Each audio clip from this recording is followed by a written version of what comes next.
اللهم صل على محمد وآل محمد. اللهم صل على محمد.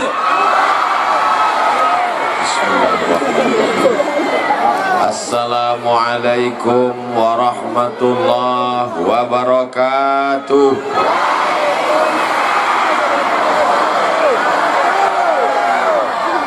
Apa kabar Bapak Ibu semua, sehat? Alhamdulillah. Apapun yang terjadi kita ucapkan alhamdulillah. Rezeki kita melimpah ruah, kita ucapkan alhamdulillah. Dalam keadaan sulit dan susah tapi kita masih ada iman dan Islam, kita ucapkan alhamdulillah. Pulang pengajian sendal kita hilang, suami dilarikan pelakor, innalillah. Insya Allah yang hadir ini suaminya soleh-soleh. Mana bukti suaminya soleh? Suaminya ngalah ke samping, didominasi perempuan semua.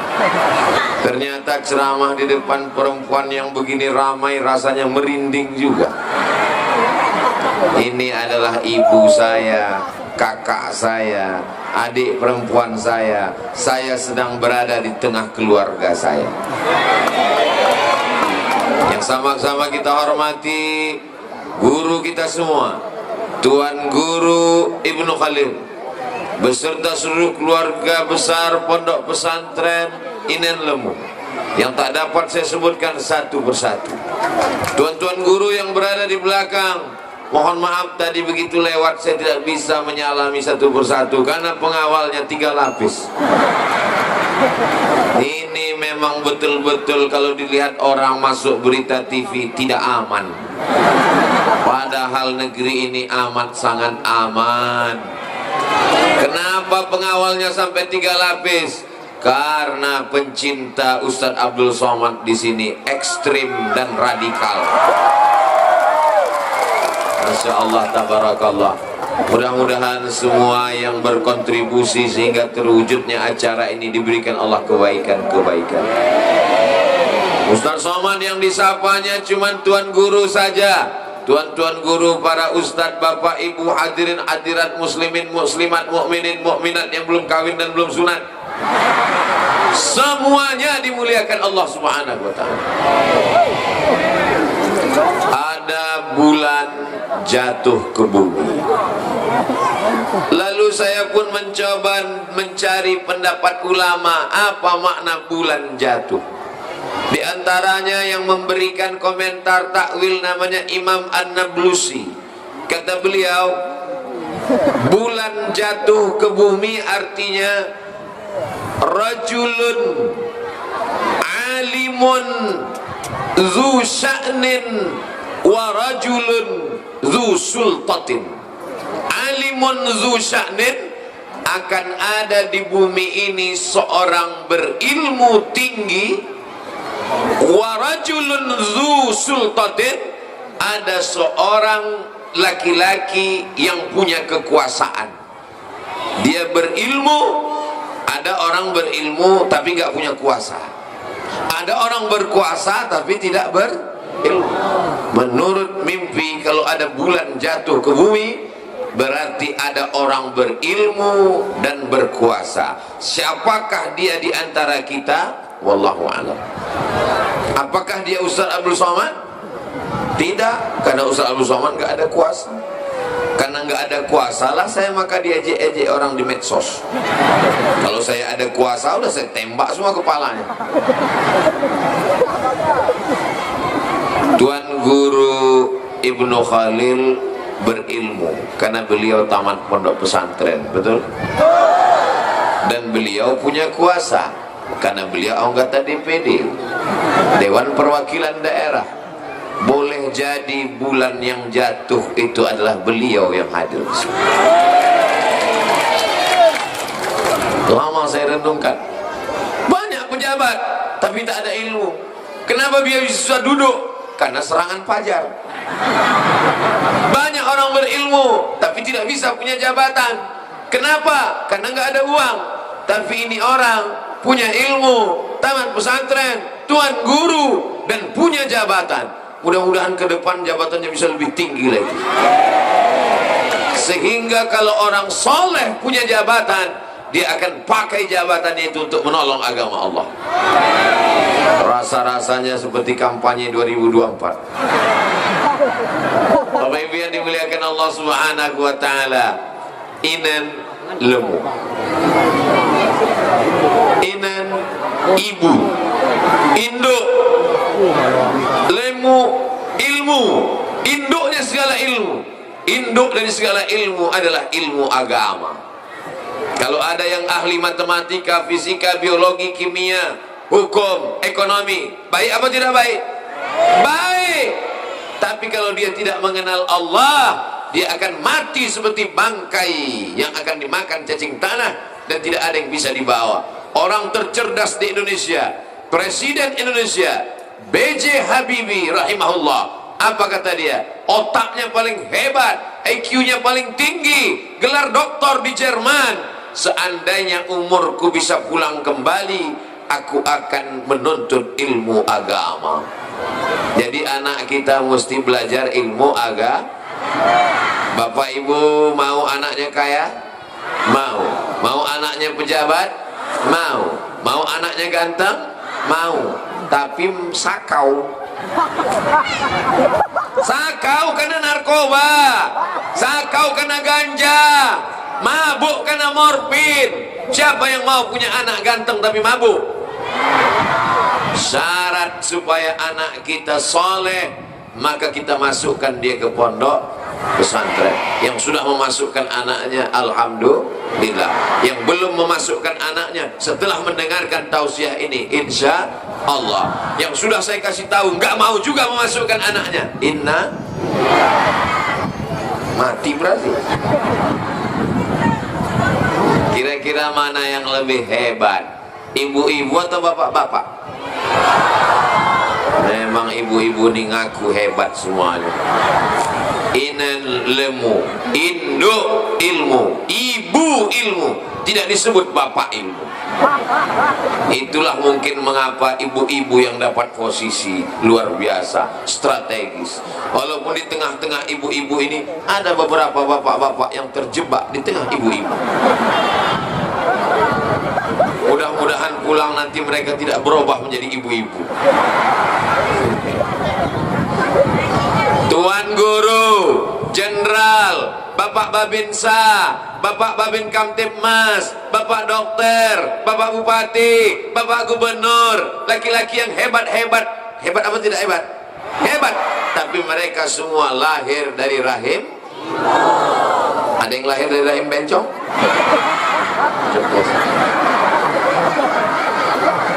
Jadi kuncinya hidup ini adalah ibu. Kalau ibunya baik, maka anaknya insya Allah baik. Kenapa laki-laki ini baik? Rela nggak dapat tenda, rela nggak dapat tempat duduk demi seorang ibu. Ada dua kemungkinan, mereka adalah anak yang berbakti atau para suami yang takut istri. Suami-suami yang takut kepada istri karena menderita, repetnya, ngomongnya, sabar. Kenapa? Karena kalian nanti kalau masuk liang lahat nggak kena azab kubur. Kenapa begitu? Karena waktu malaikat mau mengazab, kata malaikat, ini nggak usah kita azab, karena waktu di dunia sudah terlalu azab.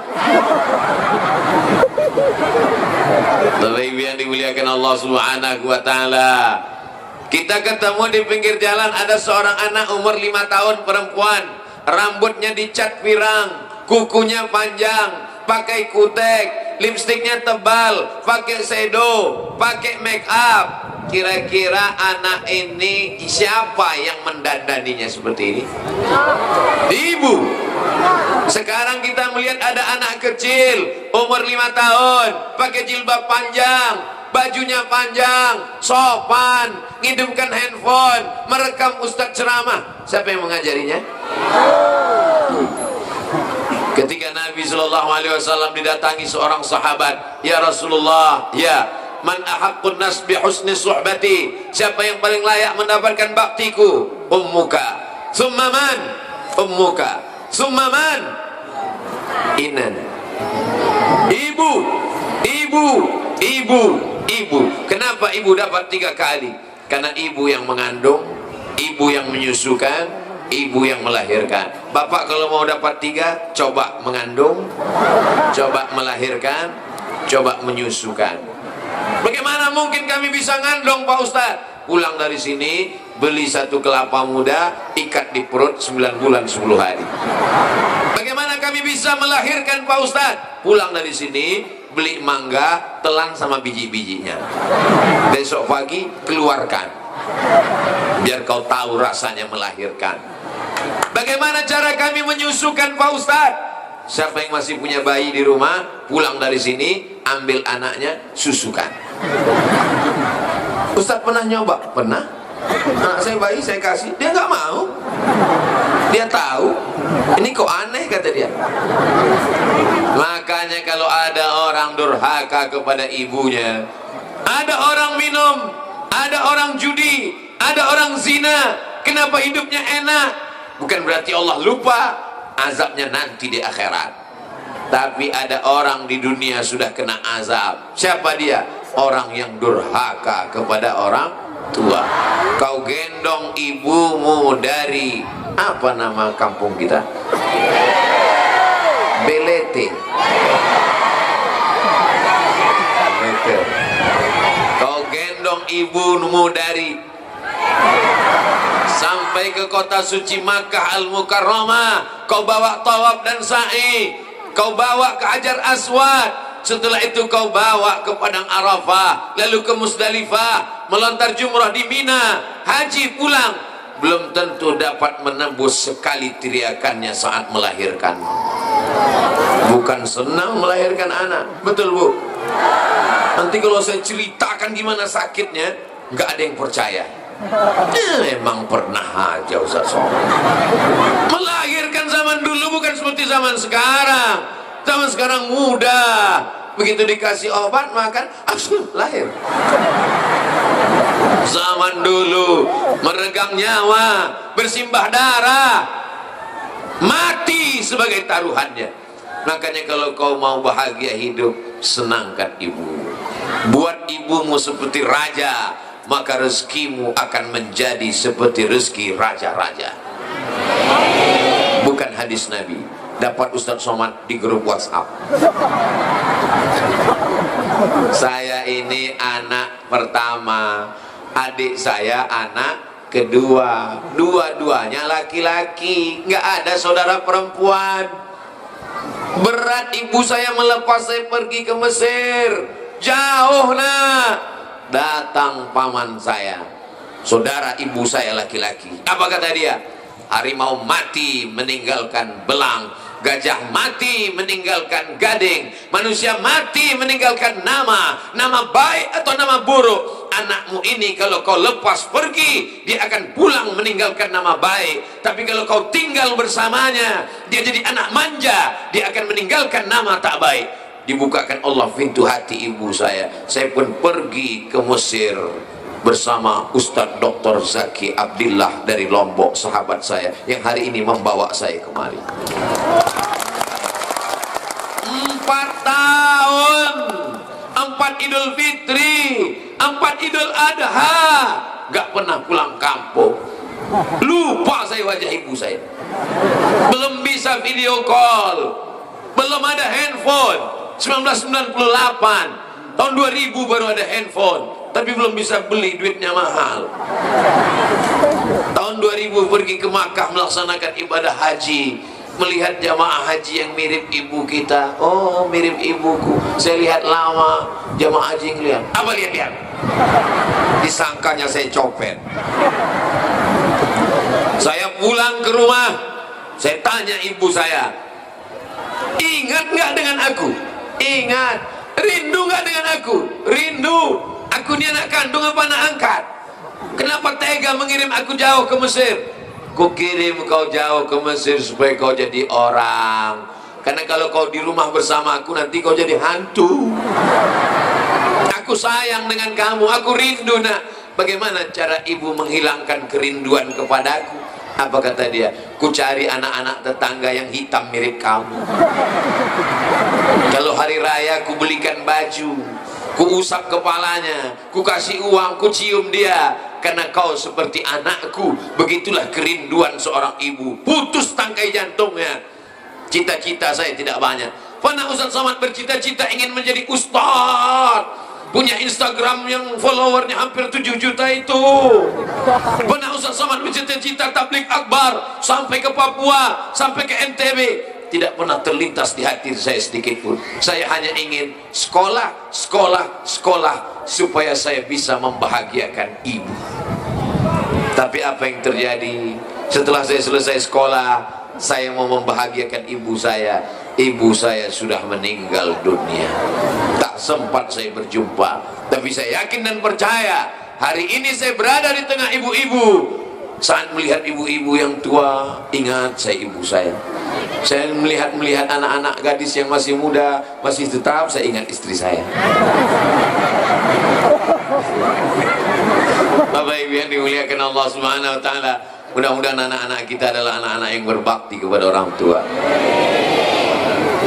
Ada seorang ibu pagi-pagi masak nasi goreng, kelontang kelonteng, kelontang kelonteng, nasinya nggak matang-matang. Dia heran, ternyata kompor gasnya nggak ada api. Gasnya mana? Gasnya sudah dijual anaknya untuk beli narkoba. True story, kisah nyata. Orang kalau sudah kena narkoba nggak bisa membedakan mana ibunya, mana musuhnya.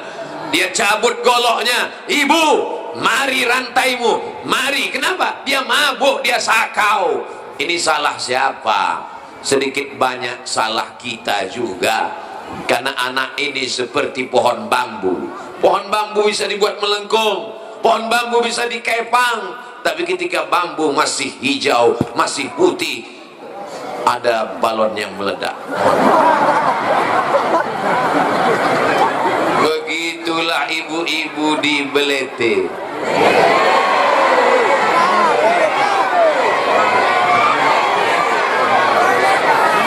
Begitulah ibu-ibu di Beleke.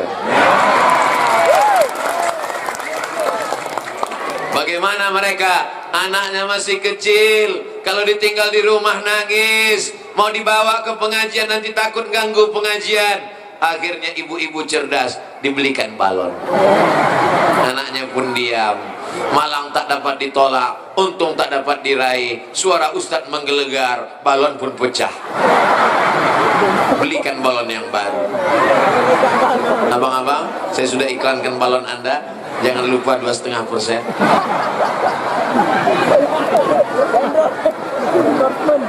Saya tidak pernah mengejek ibu-ibu, tidak pernah menceramahi ibu-ibu. Kalau saya sedang berada di tengah ibu-ibu, saya merasa saya sedang ngobrol dengan ibu saya. Saya dulu kalau pulang ceramah, itu saya tanya, mak, gimana ceramahku tadi? Ceramah kau terlalu cepat, macam dikejar anjing. Ngomongnya marah-marah seperti orang ngamuk. Kalau saya pulang, saya dapat cincin, saya pasangkan ke tangannya. Pasang mak, pasang mak. Oh cantik cincin kau ya, bagus ya. Senang sekali dia. Senyumnya, kebahagiaannya adalah kebahagiaan kita. Ini adalah anak-anak yang berbakti kepada orang tua. Kami ini udah tua Pak Ustadz. Orang tua pun tetap punya ibu kan.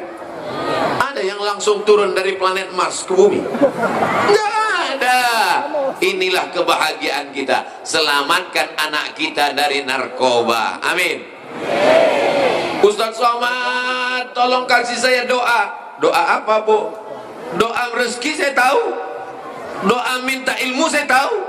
Dia minta doa yang aneh, doa supaya anak saya berhenti pakai narkoba. Saya buka kitab hadis, belum pernah ketemu bunyi hadisnya Allahumma inni a'udzubika min narkoba. Akhirnya saya buka handphone, catat ya Bu ya, ini doa supaya anaknya selamat dari narkoba. Penanya sudah disiapkan? Sudah? Nggak apa-apa, nggak dicatat pakai pena, nanti ditonton rekamannya ada insya Allah. Siap? 1, 2, 3. Ini doanya. 0813 11 44 21 93. Sekali lagi 08, rekam 0813 11 44 21 93. Loh, itu doa apa? Nomor Badan Narkotika Nasional.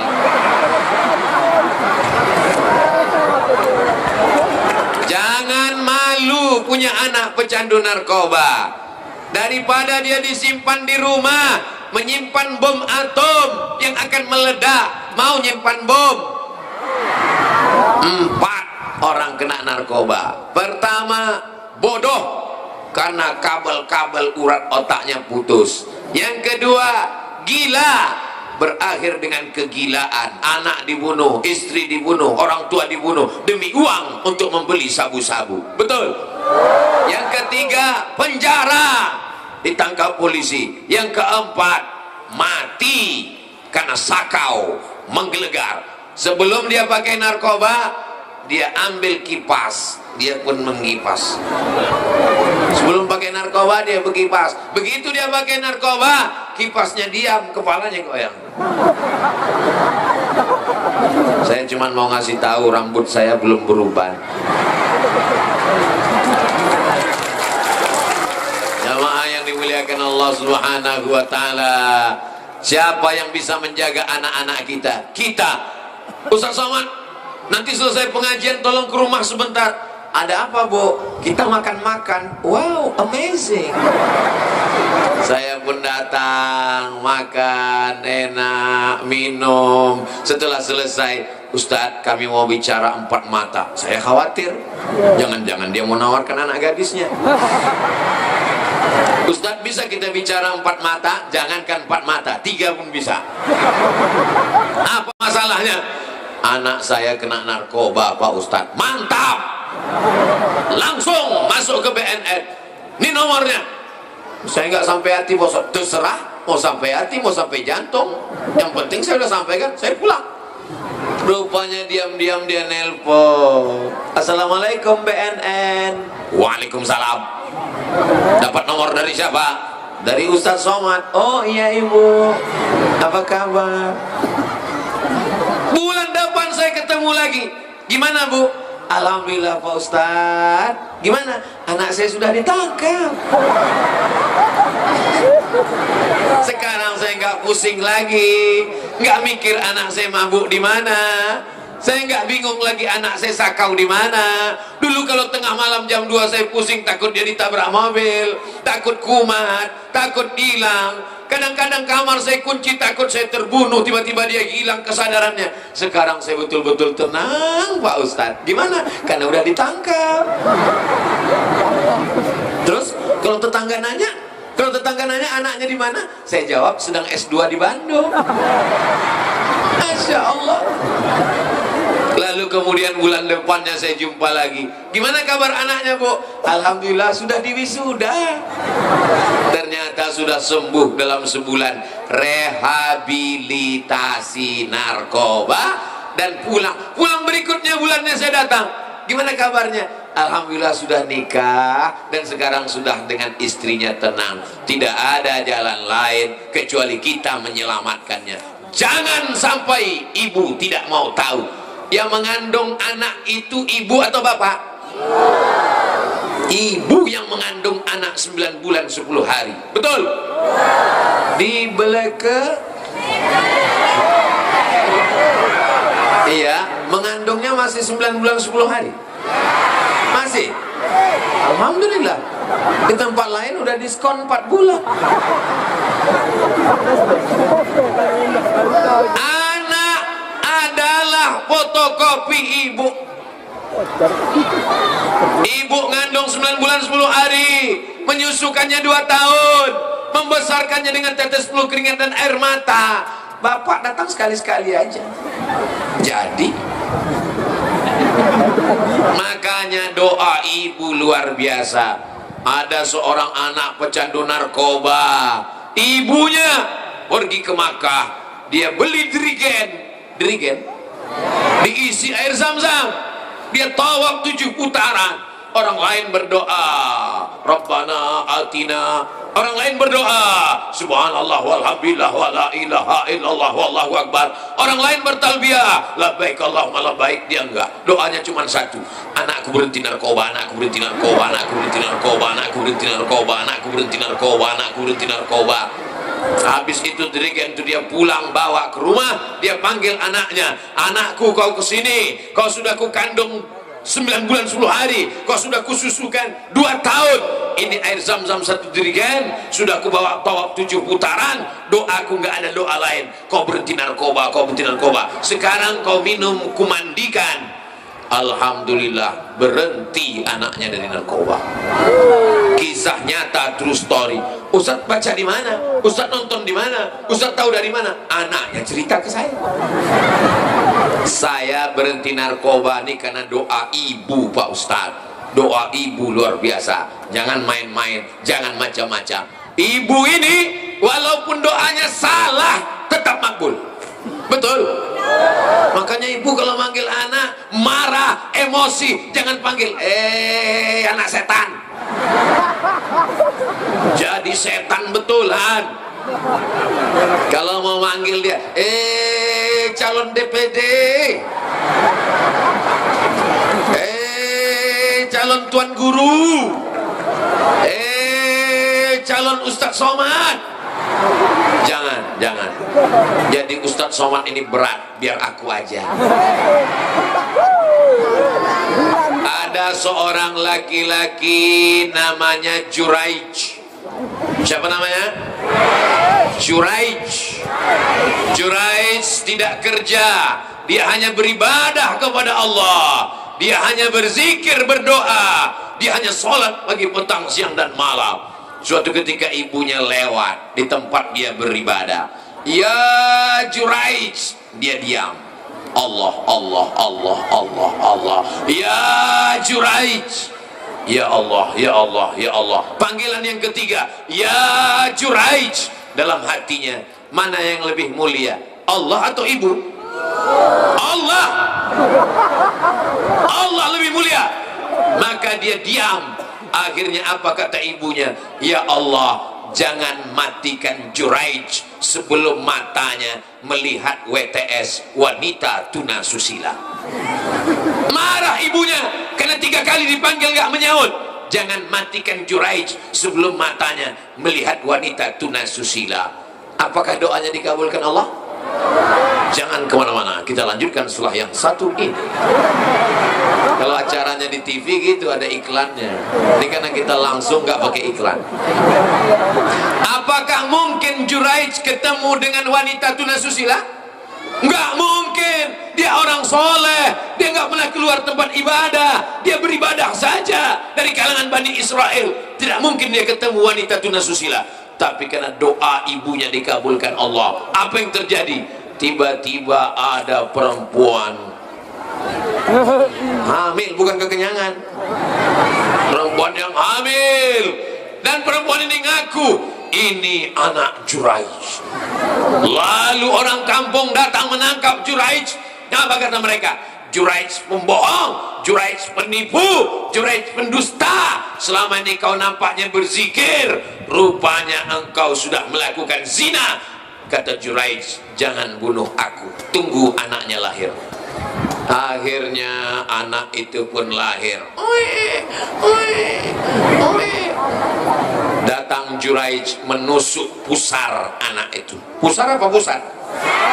Ditusuk pusarnya. Ya gulam, oh my son, oh anakku, hei anak bayi, hei bocah, oh baby, man abuka. Kalau bahasa kampung saya, who is your father? Siapa bapakmu? Hei anak kecil, gara-gara kau aku difitnah, sekarang kutanya kepada engkau, siapa bapakmu? Mukjizat datang, karamah diturunkan Allah. Anak kecil ini menjawab, Ra'il ghanam, bapakku adalah pengembala kambing. Ternyata Allah Subhanahu wa ta'ala menunjukkan, maka ada beberapa bayi yang bisa berbicara ketika kecil. Di antaranya adalah Juraij karena keutamaan seorang ahli ibadah. Akhirnya orang kampung minta ampun, maafkan kami Juraij, kami mohon maaf Juraij, kami mohon maaf Juraij, karena kami sudah memfitnah engkau. Mereka membangunkan tempat ibadah Juraij dari emas. Kata Juraij, jangan bangunkan tempat ibadahku dari emas, bangunkan dari tanah liat. Sesungguhnya ini hanya cara Allah ingin menunjukkan doanya bahwa mata Juraij pernah melihat wanita tuna susila. Pertanyaannya, pernahkah mata Juraij melihat wanita tuna susila? Pernah. Dia kan dipertemukan. Ini wanita tuna susila yang memfitnah. Akhirnya mata Juraij, karena siapa dia bertemu? Karena ucapan seorang ibu. Maka ibu kalau ngomong hati-hati. Alhamdulillah di sini kelihatannya ibunya baik-baik semua. Dari mana Ustaz tahu ibu ini baik-baik? Jilbabnya panjang, bajunya panjang, anak-anak kecil dibawa pengajian. Tuh, anak kecil dibawa pengajian. Nanti anak-anak ini kalau sudah besar, nanti dia gadis, dia lajang, dia remaja, dia cantik jelita, dia ganteng. Ditanya sama istrinya, abang dulu pernah kenal dengan Ustadz Somad? Oh iya, waktu pengajian di pesantren Inen Lemu. Siapa yang bawa? Ibu saya. Ibu saya dulu selalu bawa saya pengajian. Enak ceritanya. Tapi ada anak kecil yang lain. Kamu dulu waktu kecil dibawa ibumu kemana? Dangdut. Kamu dulu waktu kecil dibawa ibumu kemana? TikTok. Kamu dulu waktu kecil dibawa ibumu kemana? Oh, Masya Allah. Saya sudah ngomong tadi jam 2 kurang 15, sekarang sudah jam 2 lewat 15. Berarti memang sudah 30 menit ke sana. Sekarang waktunya pindah 30 menit.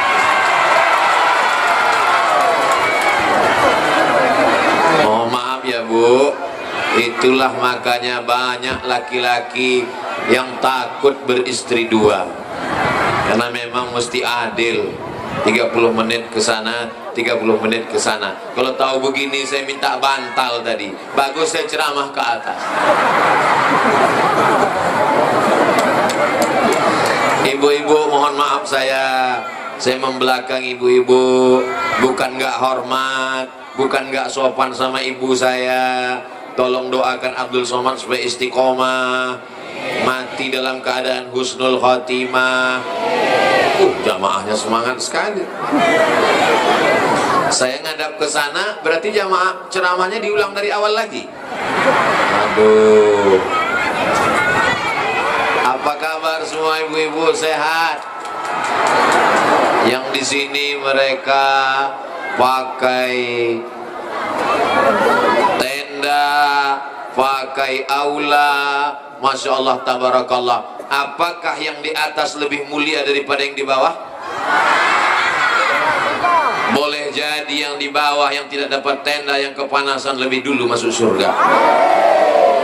Begitu cara menyenangkan hati orang yang kepanasan. Masya Allah. Kalau Tuhan pergi ke Mekah, jangan lupa membawa limau. Sudah lama saya ceramah, baru ini dihadiri harimau. Ada yang bawa macan di belakang. Balon. Bu, jangan takut dulu. Ibu-ibu, bapak-bapak sehat semua. Di sini dibagi dua, Bu. Sebelah kirinya bapak-bapak, sebelah kanannya ibu-ibu, dan semua handphone menyala. Doakan supaya baterai mereka nggak mati tengah jalan. Sekarang ini tanggal berapa? Tanggal 1 Muharram. Tanggal 1 Muharram, tahun pertama, hari pertama di tahun 1444 Hijrah, ditakdirkan Allah saya ketemu dengan orang yang baik-baik. Sehingga dalam buku catatan amal saya nanti, hari pertama, hari Ahad, tanggal pertama, tanggal 1 tahun baru Hijrah, ketemu dengan orang baik-baik. Jangan sampai di buku catatan kita hari pertama ketemu dengan orang gila, hari kedua ketemu dengan orang mabuk. Hari ketiga ketemu dengan orang error. Masya Allah, tabarakallah. Kita mesti selalu bersama dengan orang soleh, bukan somat. Ada tuan guru soleh, ada bapak dandim dan rem dandim, tentara, TNI, Polri, Babinsa, Babin Kamtibmas soleh, ada dokter soleh, ada ibu-ibu solehah, ada bapak-bapak soleh. Maka ini mesti dipertahankan, jangan sendirian. Man syazza finnar, siapa yang memisahkan diri dari jamaah sendirian, maka dia akan masuk ke dalam neraka. Jomblo jangan tersinggung. Mudah-mudahan tahun 1444 ini ketemu jodoh. Mudah-mudahan tahun 1444 ini yang sendiri-sendiri ketemu jodoh. Yang bilang amin yang belum nikah aja. Ini anak udah 3, amin. Semangatnya luar biasa. Jamaah yang dimuliakan Allah Subhanahu wa taala, apakah kita sudah hijrah? Belum. Hijrah dari Makkah ke Madinah, itu hijrah Nabi. Kalau kita ditanya hijrah, mau hijrah ke mana? Mau hijrah dari Bele,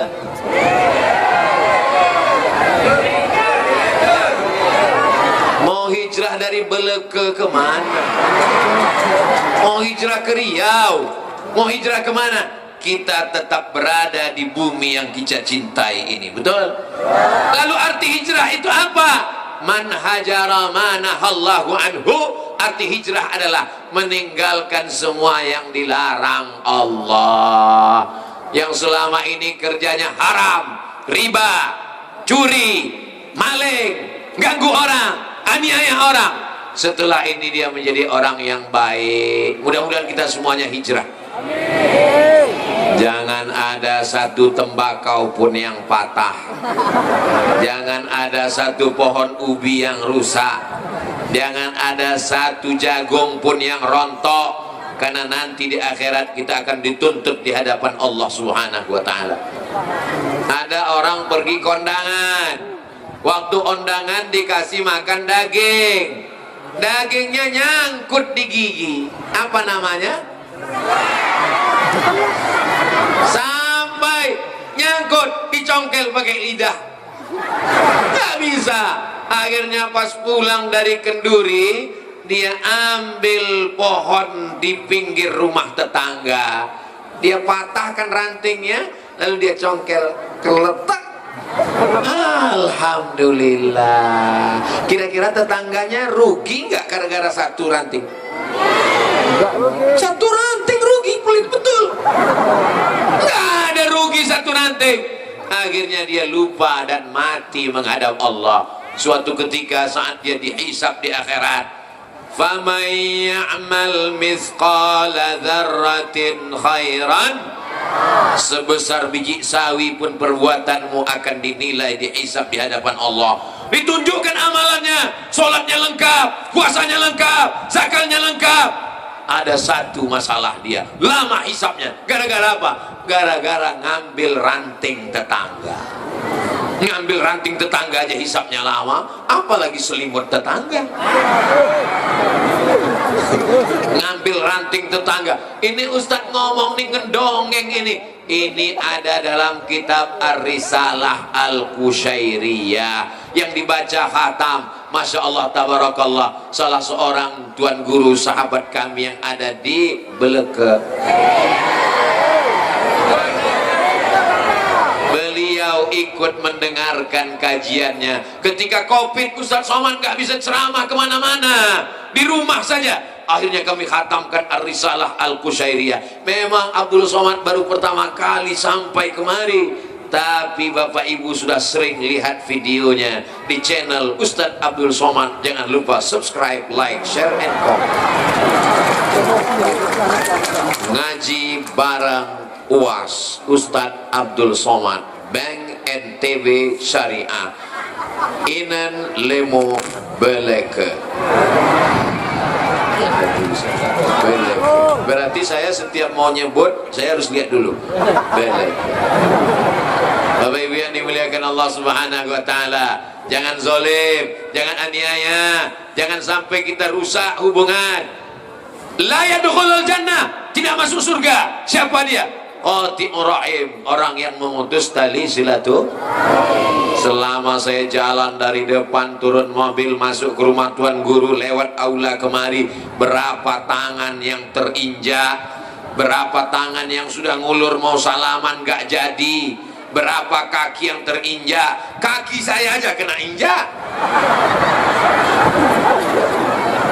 Kalau yang nginjak kaki sama kaki nggak apa-apa, sepatunya tebal.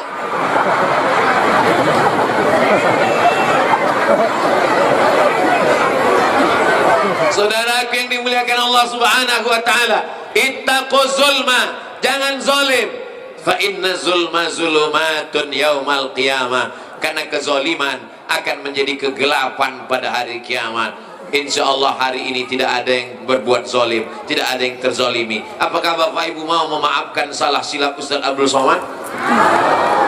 Astaghfirullah Rabbal baraya, astaghfirullah minal khataya, Rabbi zidni ilman nafi'an wa wafiqni amalan salihah. Ya Rasulullah salamun alaik, ya rafi'a sya'ni wa daraji, atfatan ya jiratal alami, wa uhailal judi wal karami, wa uhailal judi wal karami. Enaknya kalau sholawat rame-rame, nggak hafal nggak ketahuan.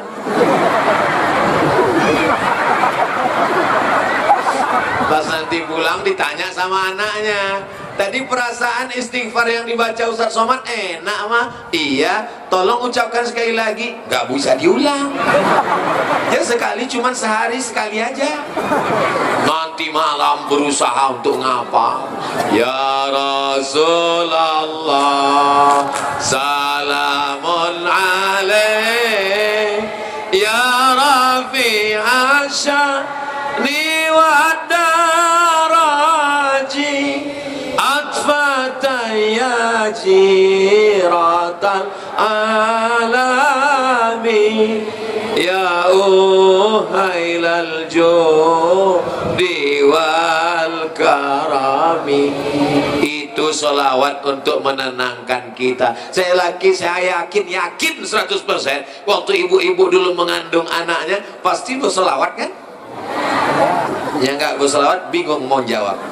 Iya, iya. Pas lagi ngandung anak, salatullah salamullah ala rasulillah, salatullah salamullah ala yasin habibillah, tawassalna bismillah wa bil hadi rasulillah wa kulli mujahidin lillah bi ahlil badri ya Allah. Makanya ceramah di Beleka tenang, anak-anaknya tenang, ibunya tenang. Kenapa? Karena sholawat. Di tempat lain saya ceramah, anak-anaknya manjat diam, disangkanya panjat pinang, narik jilbab emaknya. Di sini saya tenang, saya yakin itu anak-anak yang lari-lari, lompat-lompat, narik-narik itu waktu maknya ngandung pasti nggak sholawatan. Pasti pas sedang ngandung, langsung anaknya ngomong dari dalam,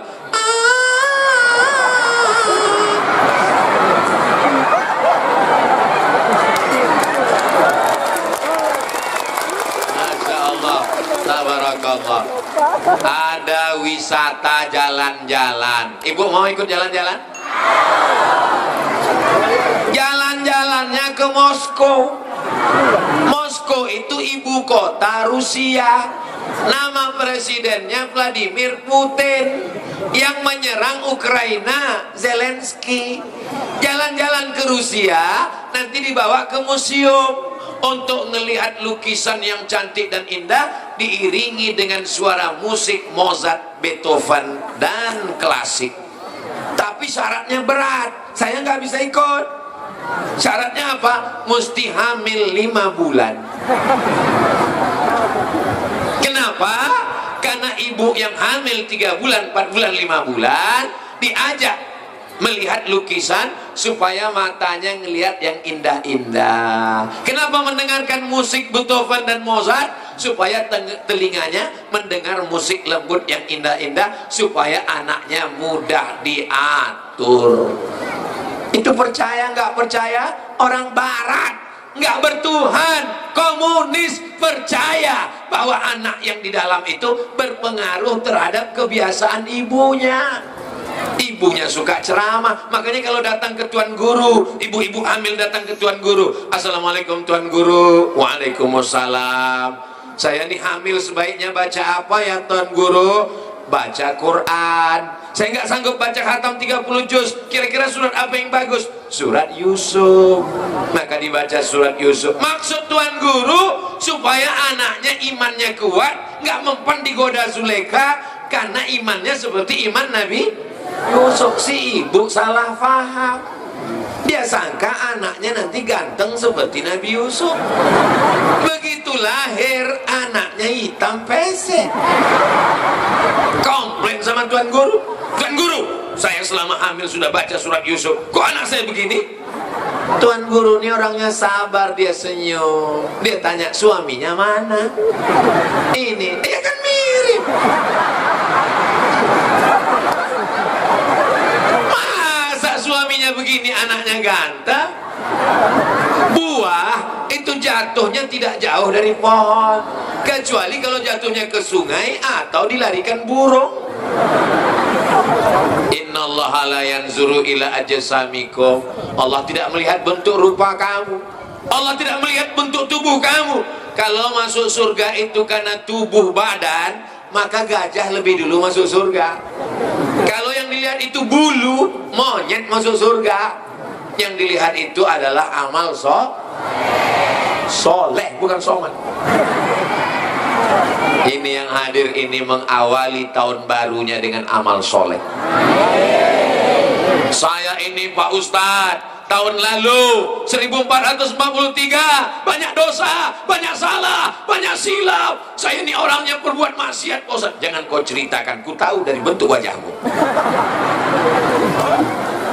Siapa yang nggak punya dosa? Yang nggak punya dosa tolong angkat tangan. Kalau ada yang nggak buat dosa berarti dia malah ikat. Kalau ada yang buat dosa terus, setan. Dan di sini nggak ada malaikat juga nggak ada setan. Di sini ada manusia yang kadang-kadang baik, kadang-kadang nggak baik. Ustadz dari tadi ceramah kok megang tiang, takut angin kencang. Saya nggak pernah silap, saya nggak pernah salah, saya nggak pernah berdosa. Ketika saya mengatakan saya nggak pernah silap, nggak pernah salah, saat itu saya sedang silap dan salah. Kullu bani Adam khata'un. Semua manusia ini silap dan salah. Wa khairul khata'ina tawwabun. Sebaik-baik orang bersalah adalah orang yang taubat, bukan taucu. Aduh. Kalau sama manusia dengan sama Allah beda. Mamin muslimin yuznibu dzamban. Kalau ada orang yang silap, salah, berdosa, sumaya tatahhar, mandi, gak bisa mandi, wudu, gak bisa wudu, tayamum, gak bisa tayamum, mati aja. Summa yusolli rakaataini. Usolli sunnata taubat rakaataini lillahi ta'ala illa ghafarallahu lah. Diampunkan Allah semua dosanya. Mudah-mudahan semua dosa kita diampunkan. Itu kepada Allah. Tapi kalau kepada manusia, uang kita banyak, nangis kita di pintu Ka'bah, ya Allah ampunkan dosaku kepada jamaah di Beleka, karena aku lama-lama ceramah akhirnya mereka tersiksa. Bisa minta ampun kepada Allah atas dosa kepada manusia? Mesti minta maaf. Maukah Bapak Ibu hadirin hadirat memaafkan silap salah Abdul Somad? Nah, selesai ceramah. Kamu sudah minta maaf. Nantilah Pak Ustadz nunggu Idul Fitri, yakin betul malaikat maut datang setelah Lebaran. Malaikat maut kalau datang gak pakai kalender, guys. Berapa banyak orang yang sudah divonis dokter mati, kena jantung koroner, kena kanker, ini umurnya cuma 3 minggu, sudah 3 tahun nggak mati-mati. Dokter yang memvonis udah meninggal duluan. Mohon maaf Pak Dokter, jangan tersinggung.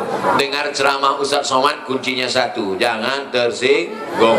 Karena kalau tersinggung, yang pakai narkoba tersinggung, yang ganggu tetangga tersinggung, yang main judi tersinggung, yang ngisap ganja tersinggung. Orang yang tersinggung detak jantungnya nggak normal. Coba pegang dada sebelah kiri normal, Ustadz Somad masih normal. Orang kalau jantungnya nggak normal, begitu dipegang tersinggung. Ala bidzikrillahi tatma'innul qulub. Dengan banyak berzikir mengingat Allah, hati menjadi Subhanallah walhamdulillah wala ilaha illallah wallahu akbar wala haula wala quwwata illa billahil aliyyil azim.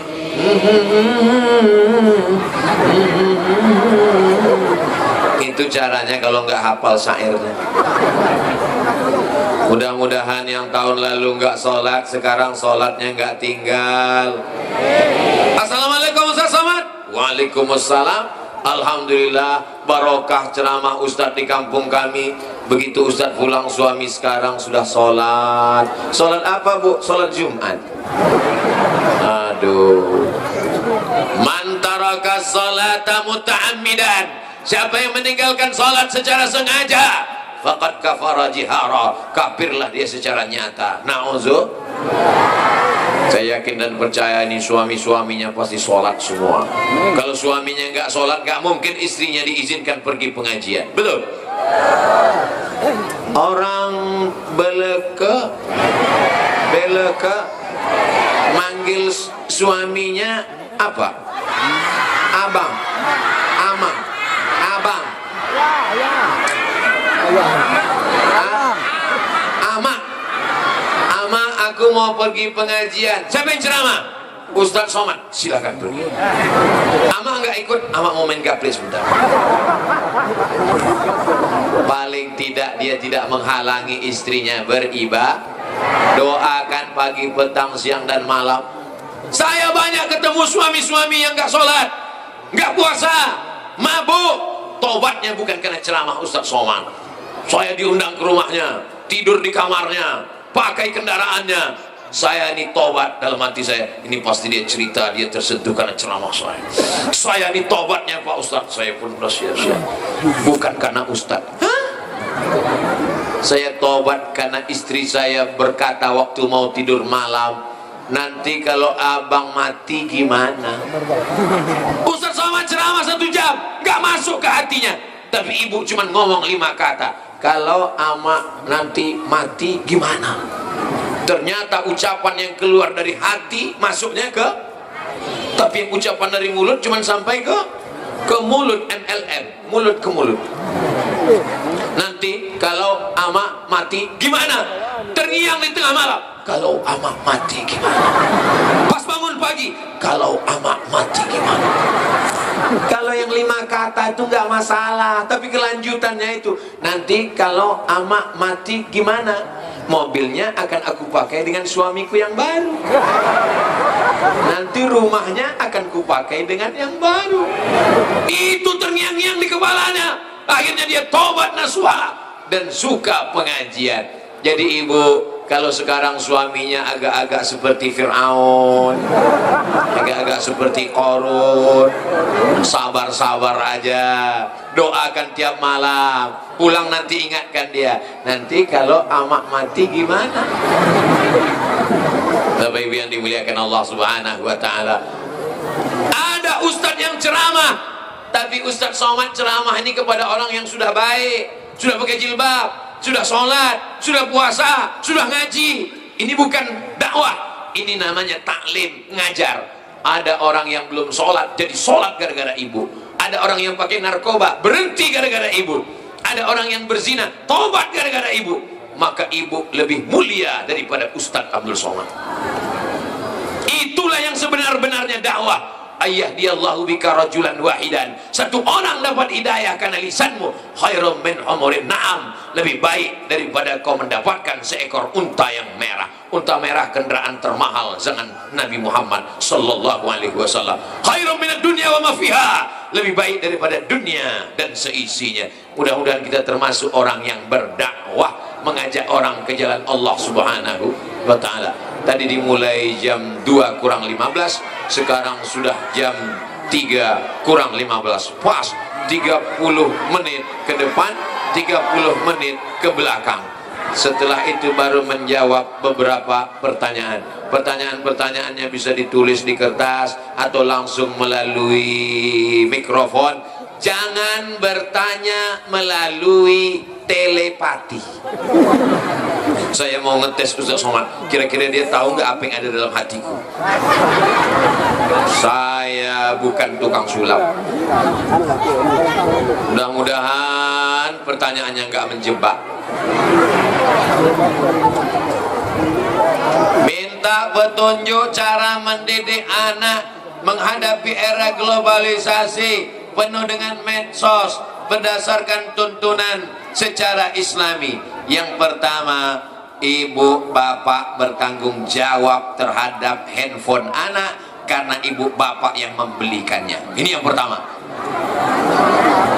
Handphonenya, paketnya, apa yang dia buka, kontrol, tanya. Selama ibu masih mau ngomong nggak berhenti, kau sedang di mana, pulang sama siapa, jalan sama siapa, naik apa, kunci motor mana, uang mana, insya Allah anak akan selamat dunia akhirat. Tapi kalau ibu sudah diam aja, Bu, anak ibu tadi saya lihat pacaran, nggak apa-apa. Anak ibu sakau mabuk, biarin aja. Kiamat sudah terjadi, Bu. Yang pertama, sadari, pahami bahwa ini adalah tanggung jawab. La tus'alunna yauma idzin 'anil. Kamu akan ditanya tentang nikmat. Apakah anak itu nikmat? Nikmat. Maka anak pun nanti akan ditanya di hadapan Allah Subhanahu wa Ta'ala. Ibunya sudah sholat duha, ibunya sudah sholat tahajud, bapaknya sudah baca Quran, sudah puasa sunat. Tapi kalau anaknya dibiarkan buat maksiat, selangkah kakimu di sorga, selangkah juga kakimu sudah ditarik anakmu ke dalam neraka. Amankan diri kita di hadapan Allah. Kalau sanggup didik, didik sendiri. Saya nggak sanggup menjaga handphone anak saya, maka yang paling efektif, paling selamat untuk usia SMP, SMA, serahkan ke pondok pesantren Inen Lim Beleke. Daftarkan sebelum tanggal penutupan berikutnya. Mana ada orang yang sanggup mengawasi handphone anaknya sekarang? Anak nangis, saya megang anak saya, tiba-tiba dia nangis, bingung saya mau mendiamkannya. Saya bawa ceramah, makin nangis, nangis terus, bingung saya. Ada handphone, saya kasih upin-ipin, diam dia. Dalam hati saya, Abdul Somad, kau melarang anak orang nonton, ini sekarang kau hidupkan upin-ipin. Rupanya karena anak ini sesama gundul, dia merasa ada saudara. Dia tenang. Jadi handphone itu adalah yang bisa menyelamatkannya pondok pesantren. Tapi nanti kalau dia sudah tamat pesantren, kirim dia ke Rubat Tarim. Ini ada Ustadz Zaki, alumni dari Rubat Tarim, punya pondok di Lombok. Tanya beliau bagaimana caranya ke Rubat Tarim. Ada Dr. Zaki Abdillah, alumni Al-Azhar Kairo Mesir. Tanya bagaimana cara mengirim ke Mesir. Ke Maroko, Ustaz Somad dulu dari sana. Nanti kita usahakan. Ke Turki, ada Sulaimaniyah. Insya Allah selamat. Adapun usia SD, maka bisa ditarik. Ada masjid dekat rumah kami. Anak-anak main game online di warnet berhari-hari, bingung orang tua gimana caranya. Suatu hari pengurus masjid membuat program namanya tahfiz juz 30 amma yatasaalun sampai kul a'udzu birabbin. Anak-anak habis maghrib nyetor. Rupanya anak-anak ini kalau dikasih beban hafalan, dia berhenti main game. Tiba-tiba game online berhenti, warnet kosong. Kenapa? Karena anak-anak nanti malu kalau nggak bisa nyetor habis maghrib. Jadi salah satu cara, kalau untuk SMP, SMA nggak ada cara lain, pesantren. Adapun untuk usia TK dan SD, ini masih bisa kita kendalikan. Handphonenya bisa dipegang, bisa tunjukkan gambar anak-anak yang matanya keluar sebesar bakso gara-gara radiasinya. Jangan pakai ini, jangan pakai handphone terus. Tengok nih gambar anak-anak kan, matanya rusak kan, kulitnya rusak kan. Ya tapi mama kok main handphone? Mama udah dewasa. Jadi anak-anak dikasih hafalan. Apakah di tempat kita dari maghrib ke isya ada maghrib mengaji? Jangan cuma belajar baca, bebani dia dengan hafalan. Besok malam wadduha, besok malam alam nasrah. Nanti dia sibuk ngapal sampai lupa dia dengan handphone. Tapi ada satu yang paling penting, ya Allah, lupakan anakku ini dengan handphone ya Allah. Jangan lupakan dengan aku ya Allah. Mudah-mudahan anak kita semuanya menjadi anak-anak yang soleh dan solehah. Bismillahirrahmanirrahim. Assalamualaikum WRWB. Waalaikumsalam warahmatullahi wabarakatuh. Mau nanya Pak Ustadz, dulu saya mimpi bertemu dengan Sayyidina Ali, diajak ke makam Rasulullah. Yang di dalam mimpi itu benar Sayyidina Ali atau jin Pak Ustadz? Man ra'ani fil manam, siapa yang melihat aku di dalam mimpi, faqad ra'ani, maka sungguh dia melihat aku. Li'anna syaitana la yatamatsalu bi, karena setan tidak bisa menyerupai aku.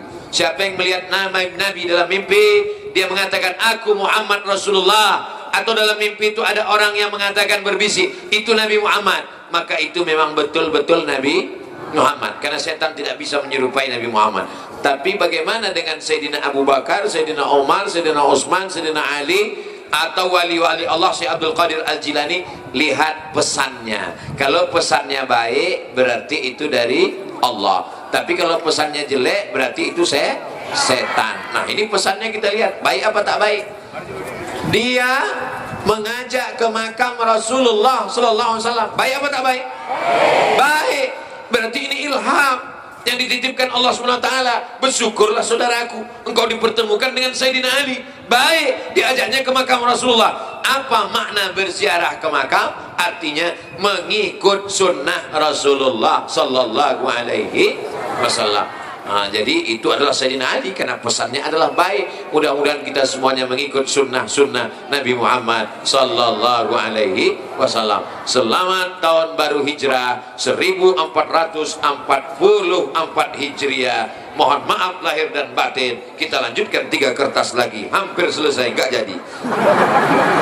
Bismillahirrahmanirrahim. Assalamualaikum warahmatullahi wabarakatuh. Waalaikumsalam. Dari hamba Allah. Alhamdulillah. Yang saya khawatirkan dari hamba setan. Amalan atau doa apa yang kita baca apabila mendapatkan kesulitan dan kesusahan? Banyak-banyak membaca alam nasrah. Alam nasrah laka sadrak. Apakah belum kulapangkan dadamu? Wa rafa'na laka dzikrak alladzi anqadha dhahrak. Alam nasrah laka sadrak wa wada'na anka wizrak alladzi anqadha dhahrak wa rafa'na laka dzikrak fa inna ma'al usri banyak-banyak baca alam nasrah. Yang kedua, banyak-banyak istighfar. Man lazimal istighfar, siapa yang banyak beristighfar, ja'alallahu lahu min kulli dhiqin mahraja, segala kesempitannya dilapangkan Allah, wa min kulli hammin faraja, segala kesusahannya dimudahkan Allah, wa razaqahu min haitsu la yahtasib, diberi rezeki dari jalan yang tak disangka. Sependek-pendek istighfar astagfirullah, yang lebih panjang astagfirullahalazim, lebih panjang astagfirullahalazim alladzi la ilaha illa huwal hayyul qayyum wa atubu ilaih, yang lebih panjang Allahumma anta rabbi la ilaha illa anta khalaqtani wa ana 'abduka wa ana 'ala ahdika wa ahdika masata'tu wa bika min syarri ma sana'tu wa abu laka bi ni'matika 'alayya wa abu bi dhanbi faghfir li fa innahu la yaghfiru dhunuba illa anta. Yang ketiga, banyak-banyak bersolawat. Allahumma salli ala Sayyidina Muhammad wa ala ali Sayyidina Muhammad. Allahumma salli ala Sayyidina Muhammad wa ala ali Sayyidina Muhammad. Tapi ngobrol dengan orang tetap. Jangan nanti tamunya datang, Assalamualaikum, Waalaikumsalam, gimana saya mau minjam rantang. Allahumma sholli ala Sayyidina Muhammad wa ala ali Sayyidina Muhammad. Yang kelima, wa may yattaqillaha yaj'al lahu makhraja. Siapa yang takut kepada Allah, bertakwa, maka Allah berikan dia solusi jalan keluar. Siapa yang takut kepada Allah, nampak jalan keluar. Yang belum nampak jalan keluar nih saya. Mana nanti jalan keluar nih? Wa may yattaqillaha yaj'al lahu makhraja wa yarzuqhu min haitsu la yahtasib. Diberi Allah rezeki dari jalan yang tidak disangka-sangka. Wa may yatawakkal 'ala Allah, siapa yang bertawakal 'ala Allah, fahuwa hasbuh, maka Allah akan memperhitungkannya. Cukuplah Allah menjadi penolongnya. Qad ja'alallahu likulli syai'in qadra. Semua sudah ditetapkan Allah. Malam tadi ada yang takut hujan, ya Allah jangan turunkan hujan. Ada yang takut kepanasan, jangan sampai kami kepanasan. Diturunkan Allah awan sehingga tenang, adem, ayem, tentram. Masya Allah. Ini doa orang yang makbul doanya semua.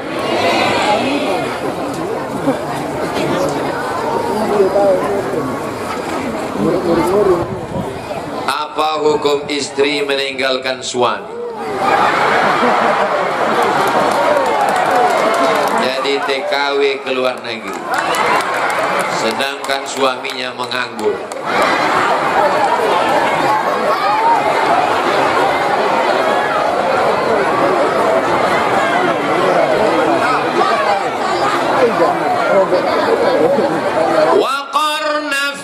Buyutikunna, wahai perempuan, tugas utama kalian di rumah. Lalu yang mencari nafkah itu laki-laki apa perempuan? Ibu punya hak terhadap suami 5, bapak punya kewajiban terhadap istri 5. Yang pertama, makan. Ibu udah dikasih makan? Yang kedua, pakaian. Ibu udah dikasih pakaian? Yang ketiga, tempat tinggal. Ibu udah dikasih tempat tinggal? Yang keempat, pendidikan. Ibu sudah dididiknya dengan baik? Yang kelima, perhatian. Ibu diperhatikan. Karena kalau perempuan tidak diperhatikan, dia akan mencari perhatian suami orang. Wahai laki-laki, kau mesti memberikan 5 hak perempuan. Kalau sudah, alhamdulillah. Kalau belum, insya Allah tahun baru hijrah lebih baik ke depan, insya Allah. Apakah perempuan sama sekali nggak boleh kerja untuk membantu suaminya? Boleh, dengan syarat dan ketentuan berlaku. Yang pertama, izin suami. Izin suami. Tapi suaminya ngasih izin itu memang betul izin, bukan dipaksa. Izinkan bang. Kalau nggak kamu izinkan. Yang kedua, la yakhluwanna rajulun ma'amra'atin, jangan berdua-duaan dengan laki-laki yang enggak mahram. Yang ketiga, la tusafiranna imra'atun illa ma'adhi mahramin, jangan musafir kecuali aman dengan mahram. Yang keempat, la tabarrujna tabarrujal jahiliyatil ula, jangan bersolek-solek jahiliyah, muka putih tangan hitam. Apa yang terjadi? Glowing. Begitu dilihat foto di Instagram, di Facebook, wow, begitu dilihat alif. Nah, bisa dipahami dari jawaban Ustadz Somad. Mudah-mudahan suami yang belum mampu dibukakan pintu rezekinya. Baik, ini terakhir. Indonesia ada kertas satu lagi. Assalamualaikum warahmatullahi wabarakatuh. Waalaikumsalam. Selamat datang Pak Ustadz, terlambat. Kami sangat senang dengan kehadiran Ustadz di desa kami. Saya pun amat sangat senang bisa berada di tengah jamaah semua. Kalau Tuhan pergi ke Makkah, maka menjadi orang mulia dan agung. Sudah lama saya ceramah, baru ini di tengah pohon jagung. Jagung, oh tembakau. Kalau Tuhan pergi ke Madinah, jangan lupa membawa limau. Sudah lama saya ceramah, baru ini di tengah kebun tembakau. Kami mau tanya Pak Ustadz, bagaimana cara seorang anak menasihati orang tuanya yang selalu menutup diri, tidak mau menerima nasihat baik dari anak-anaknya? Mohon penjelasannya Pak Ustadz. Jangan mentang-mentang kamu sudah ngaji, pulang dari pengajian langsung panggil bapaknya. Bapak kesini, ibu kesini, duduk. Ya ayyuhalladzina amanu.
Bisa lagi? Bisa.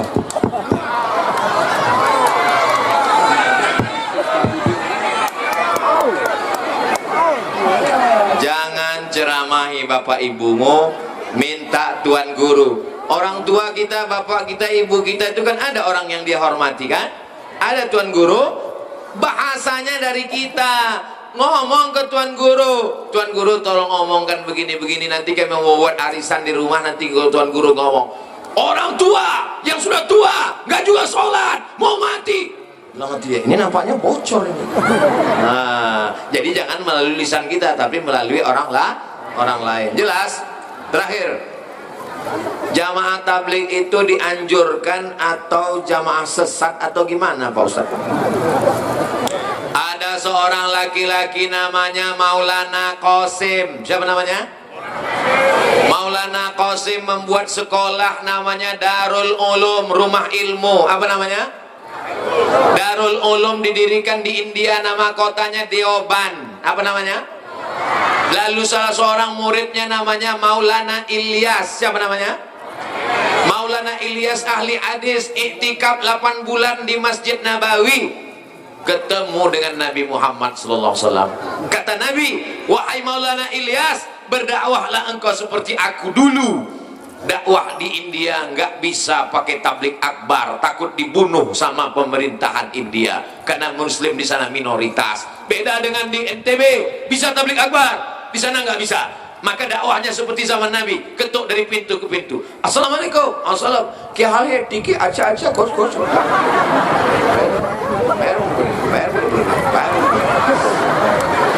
Jadi mereka dakwahnya dari pintu ke pintu. Ciri khasnya seperti Nabi, pakai sorban, pakai jenggot, pakai celak. Maka mereka adalah berdakwah mengikuti Rasulullah Sallallahu Alaihi Wasallam.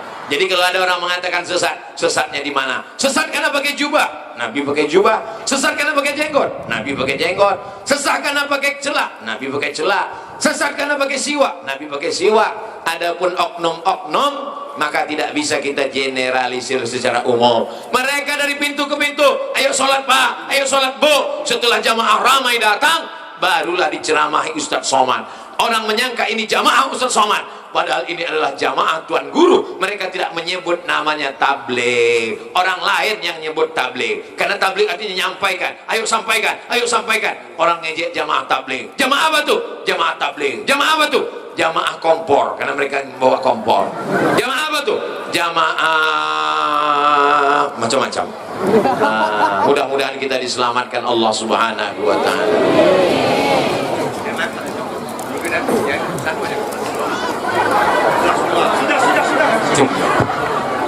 Bismillahirrahmanirrahim.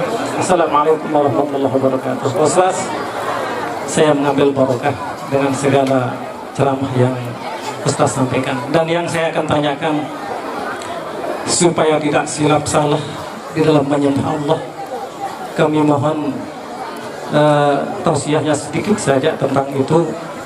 Apanya Allah yang disembah, supaya kami tidak silap ataupun salah di dalam menyembah. Yang disembah itu adalah ilahi anta maksudi waridhaka matlubi.